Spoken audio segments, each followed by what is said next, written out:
दोस्तों जय माता दी। हम बात करेंगे लग्न राशि की। आपकी लग्न क्या है उसके आधार पर हम फल कथन करने वाले हैं। ये फल कथन चंद्र राशि पर नहीं है, लग्न पर है।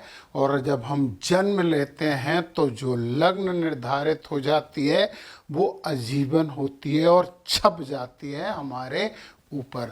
और यदि हम लग्न के आधार पर उपाय कर लें तो ये उपाय आजीवन चलते हैं।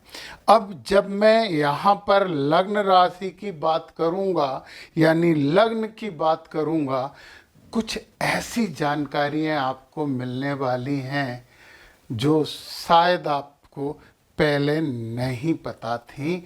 बहुत साधारण सिंपल पर प्रभावी उपायों की हम बात करेंगे और समझेंगे कि हमारा भविष्य और बेहतर सुख शांति में कैसे हो जाए। तो दोस्तों आज हम बात करने वाले हैं मेष लग्न वाले जातकों से, यानी कि ऊर्जावान जातकों से, यानी कि करेजियस जातकों से। एग्रेसिव भी होते हैं, जिनमें लीडरशिप की भावना कूट कूट के भरी होती है। कब गुस्सा हो जाए पता नहीं चलता। बहुत जल्दबाज होते हैं और इन्हें लगता है कि कोई भी काम फटाक से हो जाए। ये अधीर रहते हैं। देखिए मेष लग्न के जातकों, जून माह आपका अच्छा गया होगा, ये पक्का है। इस माह में आप तैयार हो जाइए कठोर कर्म करने के लिए और लाभ प्राप्ति के लिए।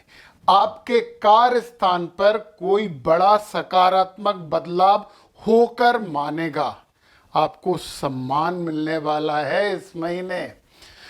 तो ये महीना है सीखने का और आनंद करने का। तो मुख्य बात क्या हो गई?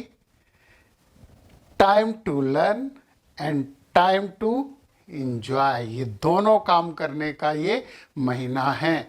तो इतनी बातें मैंने बताई, ये किस आधार पर हैं और इन बातों को हम थोड़ा और एम्प्लीफाई कैसे करें, प्रवर्धित कैसे करें और अच्छा परिणाम कैसे लें। चलिए आपकी इस कुंडली की, मेष लग्न की कुंडली की पूरी विस्तृत विवेचना करते हैं और आपको क्या करना है मैं बीच बीच में बताता हुआ चला जाऊंगा।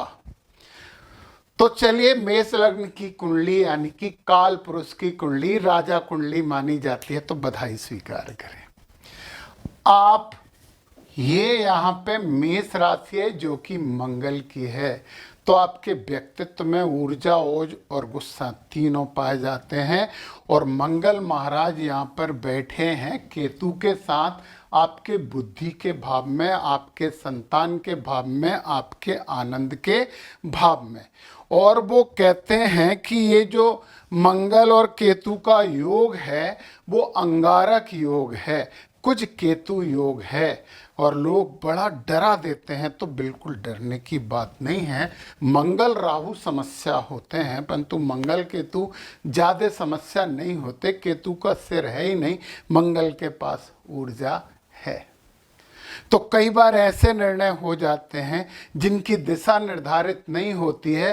तो आपके व्यक्तित्व में एक गुस्सा का भाव रहेगा, आप थोड़े एग्रेसिव ज़्यादा रहेंगे, परंतु आपके संतान के लिए मंगल और केतु दोनों का मिल जाना शुभ है, अच्छा है, बुरा नहीं है। और यहाँ पे हम इसे राजयोग मान सकते हैं। ये योग भी यहाँ, यहाँ और यहाँ थोड़ी समस्या है, परंतु आपके पंचम भाव में है तो खुश हो जाइए, राजयोग है। अब आपको चंद्रमा दिख रहा होगा, चंद्रमा की बात मैं करते नहीं हूँ। चंद्रमा 2.25 दिन तक एक राशि में रहते हैं। जब चंद्रमा यहाँ आ जाए, यहाँ आ जाए और यहाँ आ जाए तो आपको उन दिनों में थोड़ा सा ओम नमः शिवाय का जप जरूर कर लेना चाहिए, क्योंकि ये दिन थोड़े से समस्याओं वाले दिन होते हैं।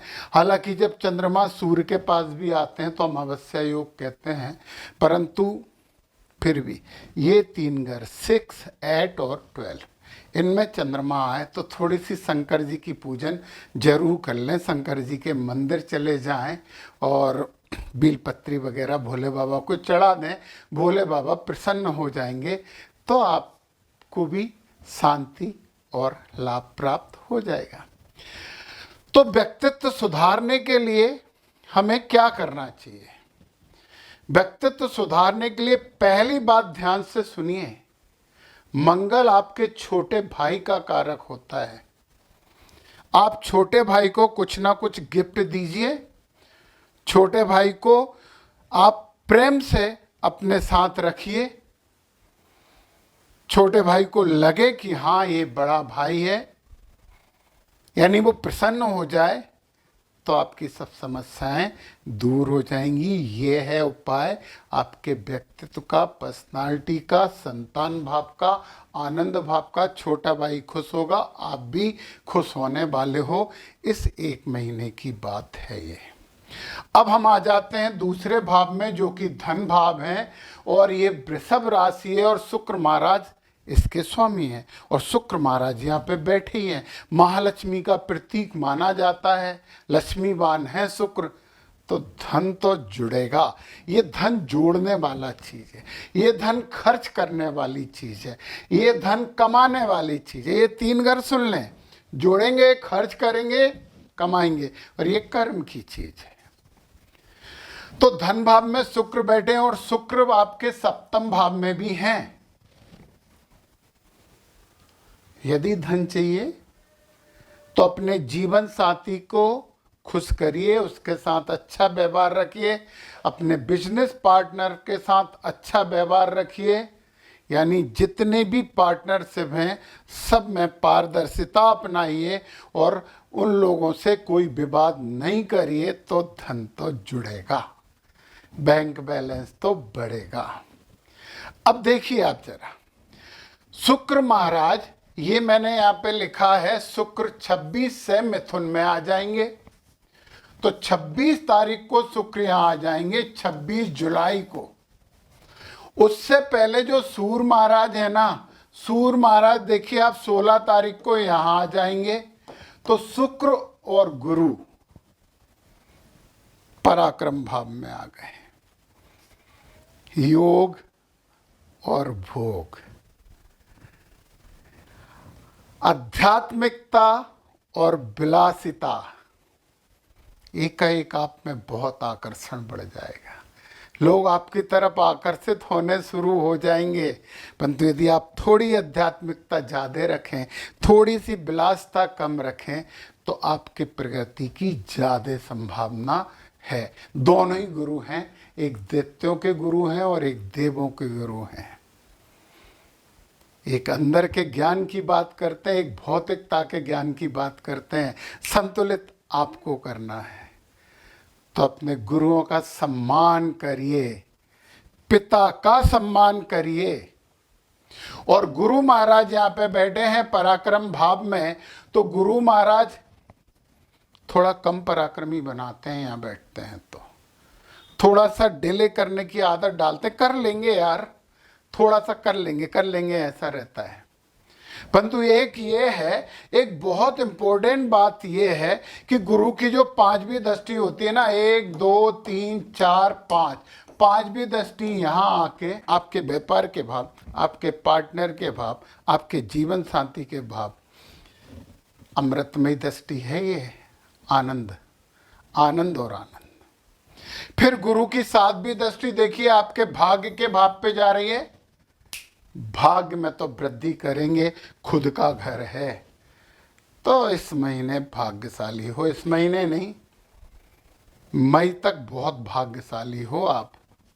इसके बाद भी होगे, बताऊंगा मैं कैसे होगे। फिर इसके बाद जो गुरु की अगली दृष्टि होती है, वो अगली दृष्टि होती है 9वीं दृष्टि। यहाँ ये लाभ को भी देख रहे हैं, यहाँ पे बैठे राहु महाराज को सद्बुद्धि प्रदान कर रहे हैं, तो कमाई करोगे तो अच्छे रास्तों से करने वाले हो। चतुर्थ घर में आ जाएं, ये जो हैं वो बुध हैं, राशि कर्क है। बुध चंद्रमा से अच्छे संबंध नहीं रखते। बुध थोड़ा सा यहाँ पे सुख संपत्ति में बाधा उत्पन्न करते हैं। मालिक कहाँ के हैं? 3 के हैं और 6 के, मतलब तीसरे और छठे घर के। रोग, रिपु और ऋण ये समस्या बनाते हैं बुध। परंतु एक बात और देखी जरा, 18 तारीख से ये बकरी हो जाएंगे और ज्यादा प्रभाव देंगे, तो हमें बुध को ठीक तो करना पड़ेगा ताकि हमें सुख भी मिले। बुध को ठीक करने के लिए आपको क्या करना चाहिए? छोटी बहन, बुआ, मौसी, इन लोगों को कुछ न कुछ तोहफे दीजिए, इन लोगों को प्रसन्न रखिए और गणेश जी की आराधना करिए। बुध महाराज तो ठीक हो ही जाएंगे। चलिए अब हम आ जाते हैं 5वें भाव में, जिसकी बात हम पूरी तरीके से कर चुके हैं। संतान का सुख मिलेगा, थोड़े एग्रेसिव रहोगे तो थोड़ा हनुमान जी का चालीसा कर लें तो ज्ञान भी मिलेगा, गुण भी अच्छे होंगे, क्योंकि वो ज्ञान गुण के सागर हैं। यहाँ की भी बात हम पहले ही कर चुके हैं। बुध महाराज का ये घर है और 7वें घर की बात तो हम इतनी कर चुके हैं। यहाँ तो आपके लिए आनंद ही आनंद है। ये मंगल, विचारों से पीड़ा उत्पन्न होगी तो विचारों पे नियंत्रण करना, हनुमान जी की आराधना करते रहना, योगा थोड़ा सा करते रहना, ध्यान थोड़ा सा करते रहना, क्योंकि मंगल की 1, 2, 3, 4 चौथी दृष्टि भी यहाँ पे है। गाड़ियां सावधानी से चलाना, किसी से बहस या विवाद मत करना, कोशिश करिए कुछ गूढ़ चीजों का ज्ञान आपको हो जाए, रहस्यमय चीजों का, तो ये वाला घर भी शुभ हो जाएगा। वैसे तो आप मंगल के ही राशि के जातक हो और मंगल बुरा नहीं करते अपने लग्न के लिए। गुरु महाराज भाग्य को उदय करेंगे, भाग्य को अच्छा करने वाले हैं। अब आ जाइए फिर एक महत्वपूर्ण मुद्दा, कर्म भाव मकर राशि, लाभ भाव कुंभ राशि, और कर्म और लाभ के स्वामी बैठ गए हैं व्यय में। ये तो बात हो गई नकारात्मकता की। अब हम सकारात्मकता की बात करें कि आपके कर्म यदि विदेश, हॉस्पिटल से संबंधी, जेल से संबंधी, इंश्योरेंस से संबंधी, अध्यात्म से संबंधी होंगे तो आपको लाभ ही लाभ मिलेगा। यदि आपको अच्छा लाभ चाहिए तो अपने घर से दूर अपना कोई कार्य क्षेत्र बनाइए या जुड़ जाइए, किसी विदेशी कंपनी से आयात निर्यात का काम शुरू कर दीजिए। लाभ और लाभ, सकारात्मक बातें यही हैं। हॉस्पिटल को कुछ सप्लाई करना शुरू कर दीजिए, जेल के कैदियों को कुछ सप्लाई करना शुरू कर दीजिए, जेल को सप्लाई करना शुरू कर दीजिए। यदि ये सब नहीं कर रहे हैं तो हॉस्पिटल जाइए, वहां पे मरीजों को कुछ फल बांटिए, कोई समस्या नहीं है, कोई दिक्कत नहीं है। थोड़ा सा कर्मों को सुधार लें, थोड़ा सा धर्म को अपना लें तो भाग्य तो निश्चित बढ़ता है। दोस्तों, नकारात्मकता जीवन में कभी मत लाना। उंगली उठाने की आदत इस दुनिया का सबसे बड़ा पाप है, किसी पे उंगली मत उठाना। राहु महाराज बैठे हैं आपके लाभ भाव में, उपछाया भाव होता है और राहु अच्छे होते हैं, तो भरिए तिजोरी अपनी, बनाइए अपना बैंक बैलेंस। और एक और बात, शनि महाराज के और अच्छे रिजल्ट चाहिए, दादा दादी यदि हों तो उनकी सेवा करें। आपके घर काम करने वाले सेवक हैं, जितने भी छोटे कर्मचारी हैं उनकी सेवा करें। शंकर भगवान का पूजन, जप, ओम नमः शिवाय करना आपके लिए बहुत फायदेमंद है। शनि के थोड़े थोड़े उपाय करते रहिए। टाइम मिलता है तो पीपल के पेड़ के नीचे सरसों के तेल का दीपक शनिवार को जलाइए, क्योंकि मेष लग्न में कुंभ राशि अकारक राशि होती है, तो शनि को आपको तो ताजिंदगी मनाते रहना है। कुछ आदतें ऐसी बना लीजिए जिससे केवल शुभता प्राप्त हो। तो ऊर्जावान जात को, लीडरशिप वाले लोगों, जय माता दी।